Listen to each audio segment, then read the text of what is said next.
বিসমিল্লাহির রহমানির রহিম। আসসালামু আলাইকুম ওয়া রাহমাতুল্লাহ। প্রিয় শিক্ষার্থীবৃন্দ,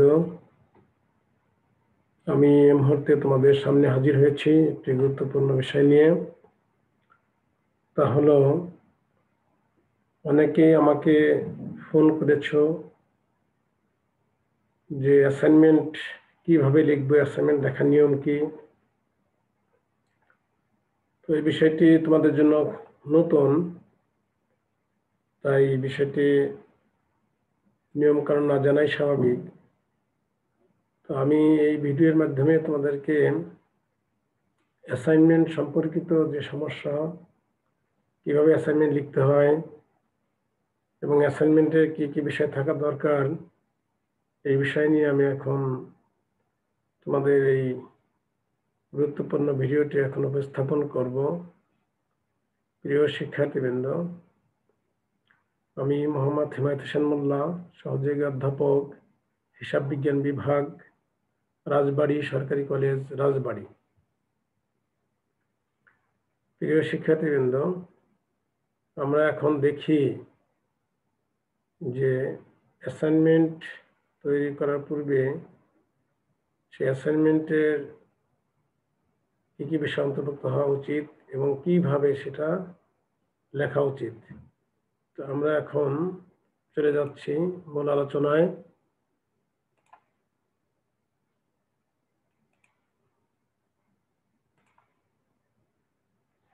প্রিয় শিক্ষার্থীবৃন্দ,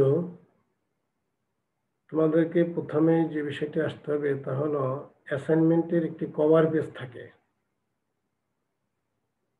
তো এই কভার পেজ করার জন্য কম্পিউটার এর মাধ্যমে করা যায়, আবার হাতেও করা যায়।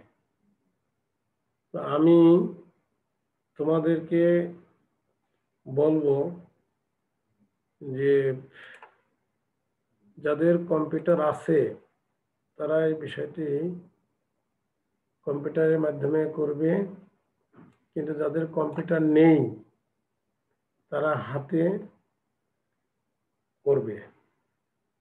এর জন্য আলাদা অর্থ ব্যয়ের কোনোই প্রয়োজন নেই। প্রিয় শিক্ষার্থীবৃন্দ, তোমরা লক্ষ্য করছো যে এই কভার পেজে প্রথমে কলেজের নাম লিখবে, রাজবাড়ী সরকারি কলেজ, রাজবাড়ী, অ্যাসাইনমেন্ট, বিষয় হিসাব বিজ্ঞান। এখানে বিষয় কোড, হিসাব বিজ্ঞানের যে বিষয় কোড সেটা এখানে লিখবে। শ্রেণী, এখন যেহেতু বিবিএ ফার্স্ট প্রথম বর্ষ আমরা অ্যাসাইনমেন্ট দিয়েছি, তাই এখানে তোমরা বিবিএ প্রথম বর্ষ লিখবে। রোল নম্বর, যেহেতু তোমাদের বোর্ডের রোল নম্বর, জাতীয় বিশ্ববিদ্যালয়ের রোল নম্বর এখনো তোমরা পাওনি, তাই যে ক্লাস রোল নম্বর যেটা আছে সেটা এখানে বসাবে। পরবর্তীতে এখানে আমরা জাতীয় বিশ্ববিদ্যালয়ের রোল পেলে রোল বসাই দেব। শিক্ষাবর্ষ, এখানে তোমার কততম শিক্ষাবর্ষ সেটা লিখতে হবে। অ্যাসাইনমেন্টের তারিখ, যে তারিখে যে পরীক্ষা সেই তারিখে সেই পরীক্ষার অ্যাসাইনমেন্টের ডেট দিতে হবে। প্রত্যাশিত ফলাফল, এটা তোমার পূরণ করতে হবে না, এটা শিক্ষক পূরণ করবেন।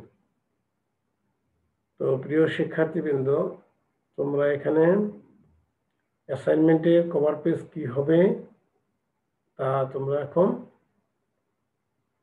সে সম্পর্কে স্পষ্ট ধারণা পেলে। এখন আমি ভিতরে বিষয়গুলো কি থাকা উচিত, কিভাবে থাকা উচিত, সেগুলো নিয়ে এখন কথা বলবো। তো তোমরা লক্ষ্য করো যে আমাদের এই অ্যাসাইনমেন্ট তৈরি করার জন্য আমার প্রয়োজনীয় উপকরণ আদি কি কি। অ্যাসাইনমেন্ট তৈরি করার প্রয়োজনীয় উপকরণ হলো, আমরা A4 সাইজের কাগজ নেব। প্রথম যেটি দরকার সেটা হলো A4 সাইজের কাগজ, মার্কার পেন,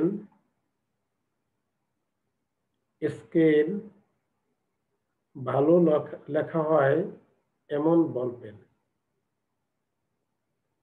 ভালো লেখা হয় এমন বল পেন। এই 4টি জিনিস আমার প্রয়োজন হবে।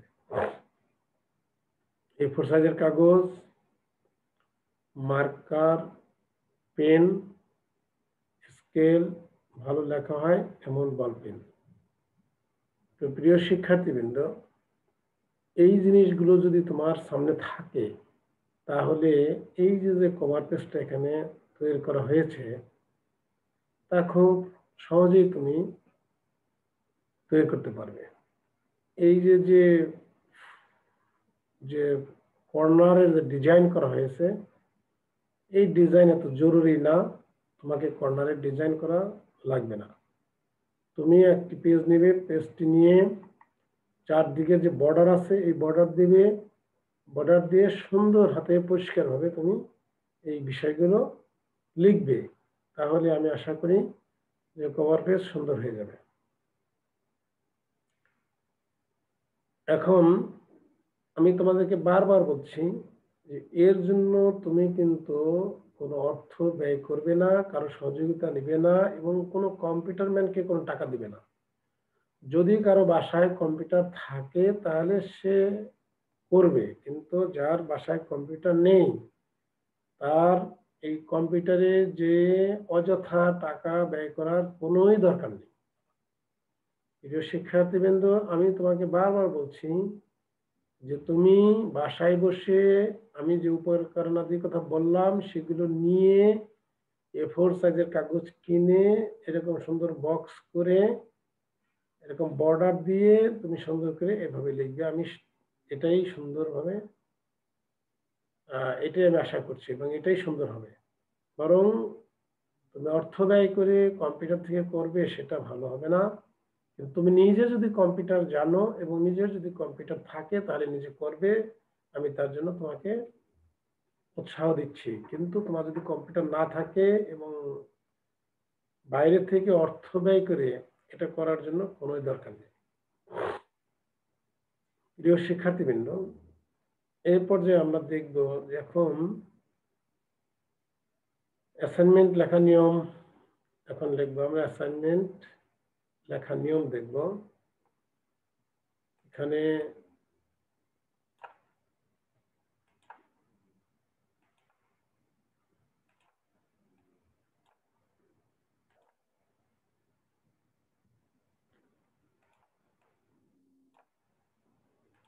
তোমরা লক্ষ্য করছো অ্যাসাইনমেন্ট লেখা নিয়ম। প্রথমে একটি কভার পেজ দিতে হবে। এই বিষয়টি তোমাদেরকে ইতিমধ্যে আমি আলোচনা করেছি যে কভার পেজ কিরকম হবে, কিভাবে কভার পেজে কি লিখতে হবে সেগুলো আমি তোমাদেরকে দেখিয়েছি। এখন দ্বিতীয় যে বিষয়টি তা হলো কাগজের প্রথম পৃষ্ঠায় মানে 1 পৃষ্ঠা করে লিখতে হবে, অর্থাৎ একটা পাতা তার 2টা পৃষ্ঠা থাকে, অর্থাৎ 1 পৃষ্ঠায় লিখতে হবে আর 1 পৃষ্ঠায় ফাঁকা রাখতে হবে। এটাই হলো নিয়ম অ্যাসাইনমেন্ট লেখার। অ্যাসাইনমেন্ট লেখা নিয়ম হলো যে একটা পেজের 2টা পৃষ্ঠা থাকে। তো আমাদের অ্যাসাইনমেন্ট লেখা নিয়ম হলো যে উপরের পৃষ্ঠা লিখবে, নিচের পৃষ্ঠা লিখবে না, সেভাবে থাকবে। কিন্তু এটা যেহেতু আমাদের নির্বাচনী পরীক্ষার বিকল্প স্বরূপ আমাদের এখানে অনেক প্রশ্নের উত্তর করতে হবে, কাজেই তোমাদেরকে আমি এই নিয়ম এখানে ফলো করতে বলবো না। তোমরা অবশ্যই উভয় পৃষ্ঠায় লিখবে, অর্থাৎ একটা পেজের উভয় পৃষ্ঠায় তোমাকে লিখতে হবে। এখানে 1 পেজ ফাঁকা রেখে 1 পেজ লিখবে তা না, তোমাকে প্রত্যেক পেজের উভয় পৃষ্ঠায় তোমাকে লিখতে হবে। এই লেখার কাজে কালো কলমের দ্বারা লিখতে হবে, অর্থাৎ কালো কলমের বল পেন ব্যবহার করবে। যেই কলমে দাগ ভালো হয় এরকমের কালো কলমের কালো কালার মানে কালো ধরনের কলম ব্যবহার করবে। কালো দাগের কলম, এই বিষয়টি তোমরা দেখো। সেটা হলো